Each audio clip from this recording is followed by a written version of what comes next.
Čo znamená, ak sa povie, že niekde šarapatil červený kohút? Tak sa chce páriť s tými sliepkami alebo niečo. A počervenie? Asi áno. No na čo slúži to odčervenanie? Vzrušuje to tie sliepky, alebo čo? Ja neviem, ale podľa mňa áno. Čo znamená, ak sa povie, že niekde šarapatil červený kohút?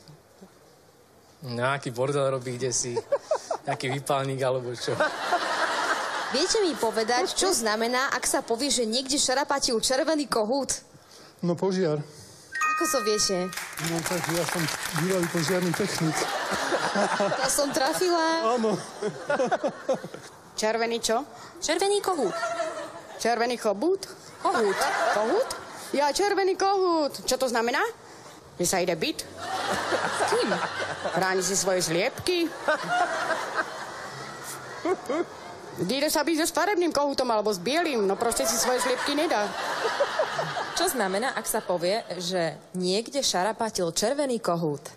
No určite sa tam rojčil. Išiel na námluvy za sliepkami? Ako také námluvy vyzerajú? Tak ako pre vás, dobre?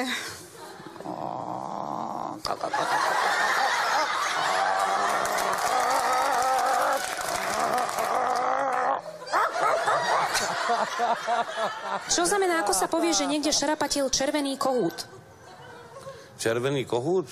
Červený kohút to je, keď sú nejakí podpalači a niečo podpália. Jak treba sú to záhorské vsi, horelo obilie, tak tam bol dobrý červený kohút. Čo to znamená, keď sa povie, že niekde šarapatil červený kohút? Ako ešte raz, prosím vás? Niekde šarapatil červený kohút. Čo to znamená?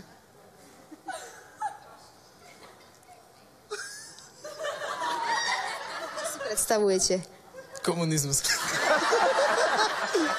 Čo znamená, ak sa povie, že niekde šarapatil červený kohút? Tretia svetová vojna, podľa mňa. Neviem.